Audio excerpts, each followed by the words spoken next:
gray, grainy pictures are all Barbara Johnson has left of her little girl, but she still remembers every detail.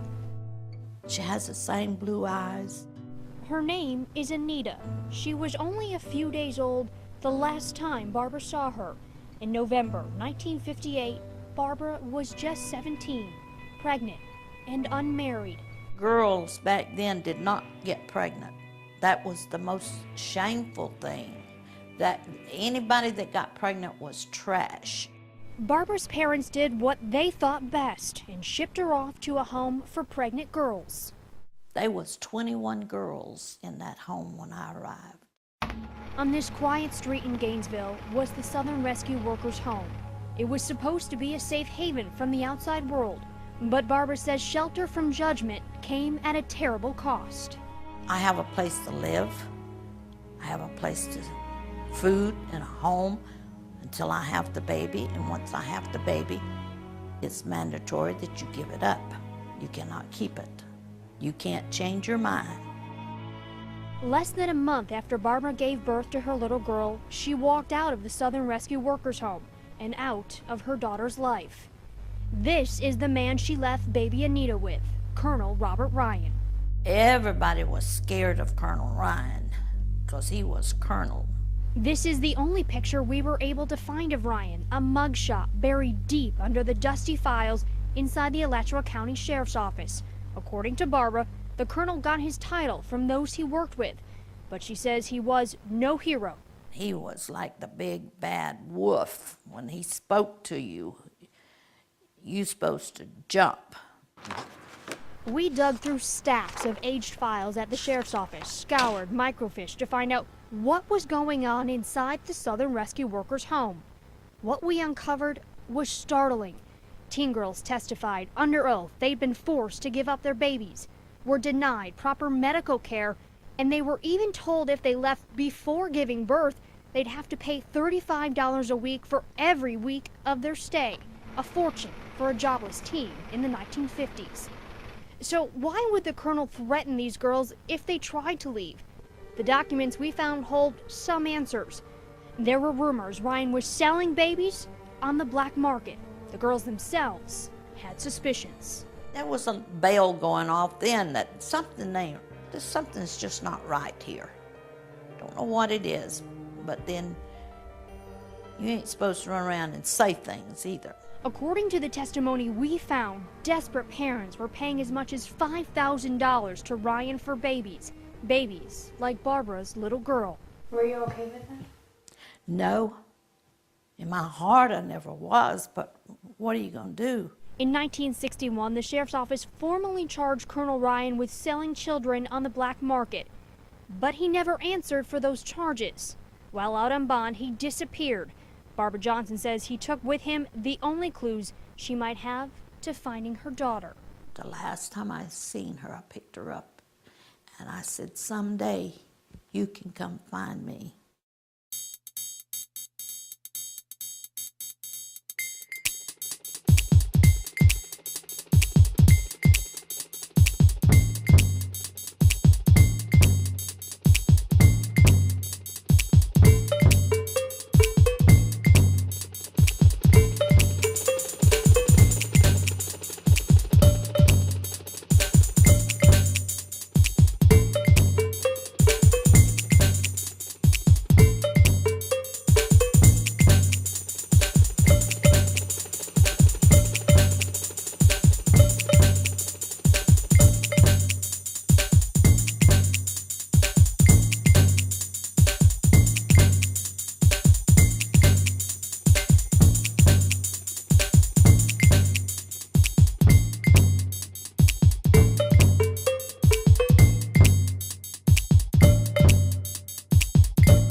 The crime?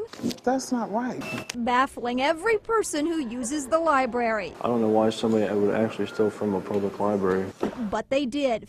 $1,500 worth of books, DVDs, and CDs. The man and woman checked out the materials from 2 libraries. This one here, the North Side branch, and they checked out books from here at the Whetstone Library. This is for library card number. Kim Snell with the Columbus Metropolitan Library says the 2 had library cards in 7 different names. And was someone's married name, their maiden name, as well as the names of their children. Once they had the material, they sold the books to half-price books.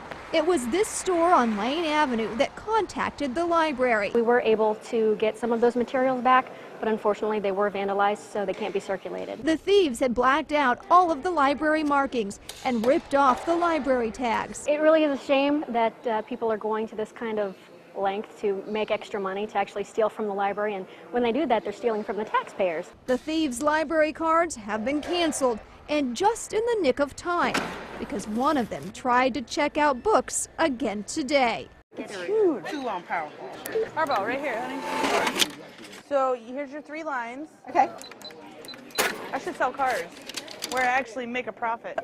Instead, she's selling Powerball tickets at M&S Carryout. Not as profitable, but just as much fun. I'm glad I could turn you around because you might be the winner. I know, but you kept talking me into it. We're so due to sell a jackpot winner. Woo, we're going to do the Powerball. I'm going to be rich. Linda Swain is hoping to be that big winner. What do I do? She picks out a few quarters, enough to buy 2 tickets. Grandbabies for August 4th, May 14th. My mother's birthday, October 23rd. My son's birthday is 11/30. 59, I just picked it. Not Powerball. Kelly Farrell, a retired trucker, played Powerball all over the country. Never won big. Oh, $40 here, $20 there, but nothing big. Most I ever won at one time was, I think, $560. So maybe this time, Kelly picks a winner. But that only gives you 2 lines of numbers. Amanda sure is hoping she did. You could own Red Lobster. I'm good on that, thanks. I would own this place if I hit it. I'd buy it. Then I make the boss work for me. But until that happens, I'll give you what you want. she'll keep working, You gonna play that Powerball tonight? keep selling Powerball tickets, I got her. and talking customers up Tonight is the first drawing. to buy that one extra ticket 2, and yeah, you got $1 left. that might just be a lucky one. Remember this face. The Pafford family's home has burned to the ground. It's unbelievable.